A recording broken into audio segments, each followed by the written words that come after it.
There is a major difference between walking in circles and walking in cycles. Hi, this is Barry Phillips, a 10-minute Torah, day number 3 of the Torah portion, Devarim.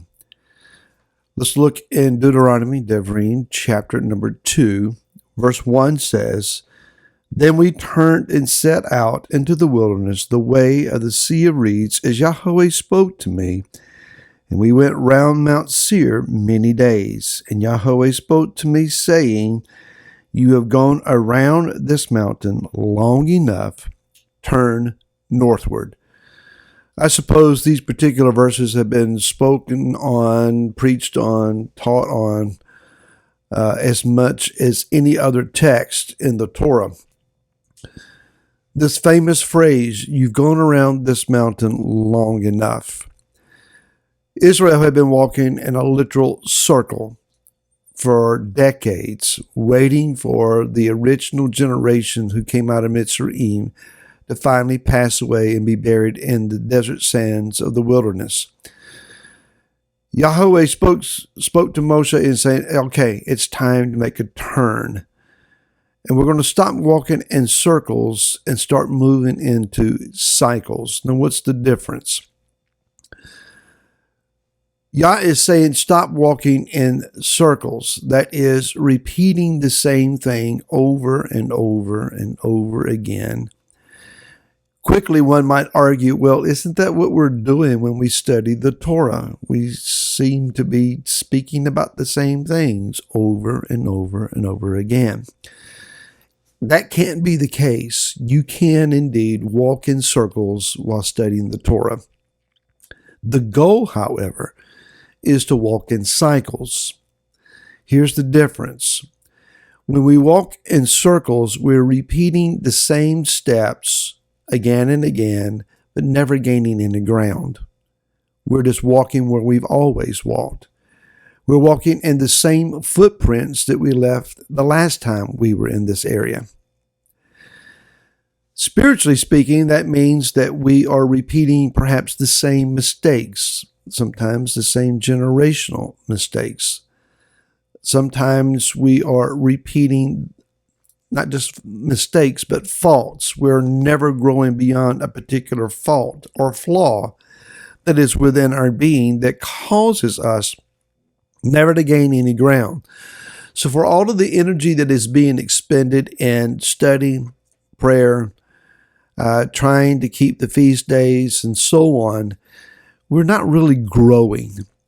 And it is this lack of growth, this lack of spiritual growth, that causes us to become frustrated in the way. When one is frustrated, then we begin to repeat some problems. In particular, we join with Israel and repeat the problems of the sins of the fathers and generational curses. We never seem to get these things off of us. Rather, we develop them. We take them to new levels, and we continue to proceed in them. Another fault that we began to realize is that of rebellion. What is rebellion? Well, rebellion basically is walking in the stubbornness of one's own heart, preferring that over the way that Yahweh would teach us in his commands. That is a mindset that says, well, I know what the word says, but for me, this is the way it's going to work. And we begin to assume that we know better. Rebellion, the word says, is the same or is as the sin of witchcraft. That is manipulation and control. Who are we manipulating and controlling when we rebel? Well, we can influence others in our rebellion. Ask the generation that was led astray by Korah.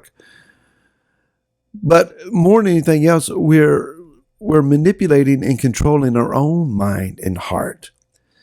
That is, that we are convincing ourselves that lies are truth, that darkness is light, that selfishness is preferred because it's self-preservation. Well, I'm just not going to let anybody else get over on me. And so we manipulate and control situations to protect ourselves. This is a learned trait. And it's a survival trait for some. But we trust in Yah more than we trust in ourselves. Then there is the circle-driven mechanics of fear and disillusionment, where one is afraid to go any higher or grow any further or walk any differently because it's unknown, unfamiliar territory. I simply just don't know how to walk that way. I've never done it before, and so I don't know if I can. So if I don't know that I can, I won't try lest I make a mistake. These things will keep you stuck in a rut and you'll never get beyond where you're walking. When you keep walking in the same spot over and over again in the same circle, you're actually going deeper. Your footsteps are eroding the path underneath your feet and you're just getting stuck in it, the literal rut. Fear and disillusionment causes one to look down. You can't go up when you're looking down. When one is climbing to a great height, often they're being told, don't look down. It's when we look down and we see how far the previous foundation is beneath us, we become fearful and we panic and we don't trust our skill where we are developing to go higher. And thus we now talk about walking in cycles. What is walking in cycles? It's a spiraling effect. We may be walking in the same arena, the same path area, but each time, each lap around, we're going a step higher. And we're building on the foundations that we laid the last time we were there. So we walk here, and then we walk there, and then we walk here, and then we walk there. And one layer upon the other, we're moving through the same cycles, but we're actually walking in a different place because we're going higher and higher. Generational curses can do this, except they spiral, if I can say that word, downward. We just keep walking where our forefathers walked, making the same mistakes that they make, but instead of going up, we're going down until we break that curse. Then and only then can we reverse the direction and begin to move in a more appropriate walk and go up higher. A dear friend, Dr. Sukina of Indigenous Messengers International, taught me something a number of years ago concerning native mindset about dance. And he was teaching me that when you go into a place to set it up for worship, buildings, rooms, areas, they have atmospheres, spiritual atmospheres. We all understand that. There's areas that seem to be dark and there are areas that seem to be free and full of light. You just kind of sense that. Some things are a little bit more unknown to us. And so he said, in a native way, the chief or whoever is in authority in their regalia, maybe for one of us, we would put on a tallit. And I've done this. You go into the room that's going to be used for worship and you dance in a counterclockwise direction. And as you worship the Creator, you're gathering up under your spiritual authority all that is not like Yah, that is dark, that is foreboding, that is resistant, that is rebellious, all of those negative things. You gather it up as you dance in that counterclockwise direction. And you dance it out of the room. And then you come in again with your spiritual authority, with your leadership, with your people, and you lead them in dancing in a clockwise direction, bringing in the presence of the Most High.